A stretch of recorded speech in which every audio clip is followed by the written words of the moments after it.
Өлкөбүздө болуп жаткан акыркы маанилүү кабарлардын түрмөгү менен тааныштырып, кайрадан сиздер менен жаңылыктардын чыгарылышы. Амансыздарбы? Үстүбүздөгү жылдын февраль айынын аягына карата Финансы министрлигинин акыркы маалыматы мамлекеттик ички карыздын көлөмү 96 миллиард 554,7 миллион сомду түзгөн. Ачык булактардагы маалымат боюнча бул өлкө тарыхындагы рекорддук көлөм болгон. Буга чейинки рекорд январдын аягында каталып 95 миллиард 660,5 миллион сом болуп, башкача айтканда 900 миллионго өскөн. Белгилеп кетсек, жыл ичинде 2022 жылдын январь айынын аягынан бери ички мамлекеттик карыз 72,8 миллиардтан 23,7 миллиард сомго көбөйгөн. Ички карыздын дээрлик баары мамлекеттик баалуу кагаздарды чыгаруунун эсебинен түзүлгөн. Алар бюджетти толтурат, ал эми сатып алуучулар, финансылык мекемелер, жарандар банк аркылуу гана дивидендтен пайда көрүшөт.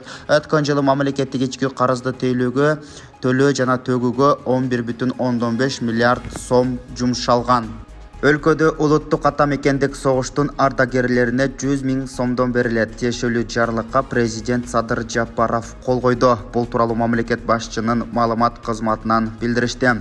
Согуштун катышуучуларына, согуш майыптарына, тыл эмгекчилерине жана Ленинград блокадачыларына каржылык жардам берилет. 100 000 сомдон тышкары 9 майдадагы ар бир ардагерге 20 000 сомдон тапшырылат деп айтылат билдирүүдө. Бүгүнкү күндө Кыргызстанда улуу ата мекендик согуштун 68 ардагери жашап жатат. Ленин району боюнча жогорку кеңештин депутаттыгына шайлоого үгүт жүргүзүү бүгүн башталды. Бул тууралуу Борбордук шайлоо комиссиясынан кабарлашты. Маалымдалгандай, 6 майда бюллетендеги катар номерлерди аныктоо боюнча чучуу кулак өткөрүлгөн. Шайлоо 28 майга белгиленген. Анда жалпысынан 32 талапкер ат салышмакчы. Шайлоонун жыйынтыгы 11 июнга чейин чыгарыла турганы маалымдалды. Ысык көлдө 13 майда Шанхай кызматташтык уюмунун эл аралык марафону өтөт. Дене тарбия жана спорт департаментинин маалыматына алайык, ага ондогон мамлекеттен жөөгүлүктөр келишмекчи. Старт жана финиш Чолпон Ата шаарындагы ипподромдо жайгашат. Спортчулар 42, 21, 10 жана 3 чакырым аралыкта чуркашмакчы. Ронзе Салк Роайт эл аралык марафону Ысык көлдө быйыл 11-чи рет уюштурулуп жатат. Ала тоолору бул Кыргызстандын ар бир тургун үчүн мекендин эң маанилүү символу болсо керек. Буга байыр кууламыштар, акындардын ырлары, улуу жазуучулардын чыгармалары далил. Горизонттун үзүлгөн сызыгы, анын үстүндөгү асмандын түбү жок тереңдиги, дарыялардын тонуктугу ар бир кыргыз жараны сүйүнүчтүн эң чоң кубанычтуу мүнөттөрүндө эстеп кала турган нерсе. Кайгылуу күндөрдө аны сороткон жана өлүм алдында акыркы көргөн нерселер. Ал эми ала тоолору Орусиянын Твер облусундагы Режев шаарында дагы бар. Тоо кыркасын түзгөн 3 элементтен турган композиция бул жерде Режевтин жанындагы согуш талаасында өз өмүрүн берген кыргызстандык жоокерлердин элесине арналып коюлган. Тынчтык жана ынтымак сейил багында бул эстеликтин курулушун Кыргыз Республикасынын эмгек мигранттарына жардам берүү фонду жүргүзгөн. Бул мемориалдык комплекстин салтанаттуу ачылышы кечээ өткөн. Ага Кыргыз Республикасынын президенти Садыр Жапаров катышты. Мамлекет башчысы Орусия Федерациясына расмий сапар менен улуу жеңиштин 78 жылдыгы белгиленип жаткан күндөр келген.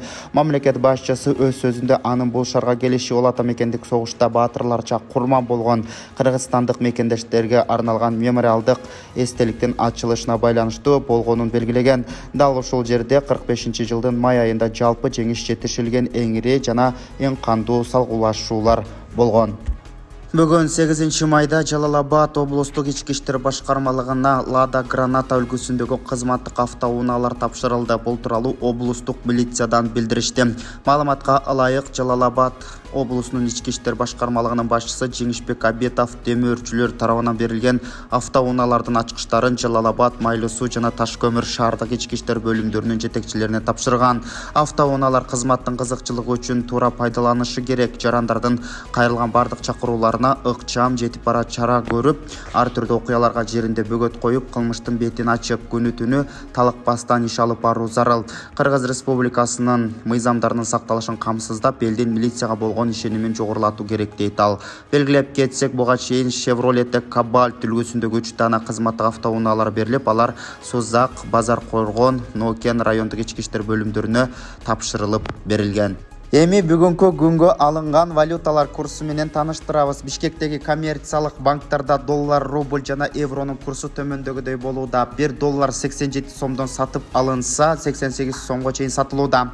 Рубльды сатып алуу 1 сом 10 тыйындан болсо, сатуу 1 сом 16 тыйынга чейин барууда.